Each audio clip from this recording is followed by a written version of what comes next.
नमस्ते मैत्रिणींनो, स्वागत आहे तुमचे माझ्या यूट्यूब चॅनलमध्ये.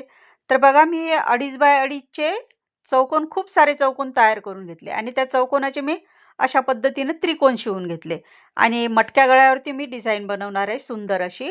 आणि ही आजकाल ही डिझाईन खूप ट्रेंडमध्ये आहे जास्त.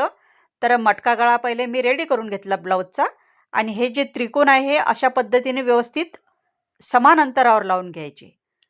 अगोदर पहिले ब्लाऊजचा मटका गळा पूर्ण रेडी करून घेतला मी आणि त्याच्यानंतर मग हा एक एक एक एक त्रिकोण व्यवस्थित मटक्या गळ्यावरती बरोबर समान अंतरावर लावायचा आणि सगळ्यांचे कोने एक समान आले पाहिजे. तर अशा पद्धतीने मी हे त्रिकोण पूर्ण लावून घेतले मटक्या गळ्यावरती आणि जे शिल्लकचं कापड आहे ते हळूहळू प्रत्येक त्रिकोणाजवळचं कट करून घ्यायचं. आणि आता बघा, हे जे त्रिकोण आहेत या त्रिकोणाला थोडं थोडं खाली असं टोक दाबायचं त्याचं त्रिकोणाचं आणि एक एक मणी लावायचा. तर टोकाला एक एक मणी लावला की मणी लावला तर अजून सुंदर दिसतंय. आणि हे हे जे त्रिकोण आहेत ना, हे एकदम फुलासारखे दिसतात, की छोटे छोटे फूल तयार झाल्यासारखे दिसतात. खूप सुंदर दिसते ही डिझाईन मटक्या गळ्यावरती. आजकाल जास्त ट्रेंडमध्ये आहे ही डिझाईन. तर बघा, हे अशा पद्धतीनं एक एक एक एक मणी लावून घ्यायचा दोन्ही साईडचे. खूप सुंदर दिसते ही डिझाईन.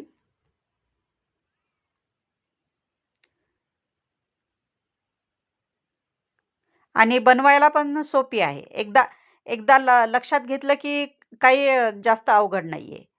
फक्त एकदा कधी डिझाईन बनवताना बघितली तर लगेच येऊन जाते. काही जास्त अवघड नाहीये.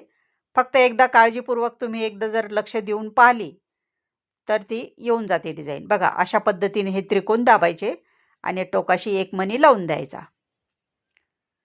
त्रिकोण तो बरोबर दाबला की बरोबर फूल तयार होतं. बघा असं, अशा पद्धतीनं. तर अशा पद्धतीने मी पूर्ण लावून घेतले त्रिकोण आणि एकदम फुलासारखे सगळे तयार झाले. आणि आता ही डबल पट्टी शिवून घेतली मी दुसरी. याचं एक फूल बनवायचं आहे.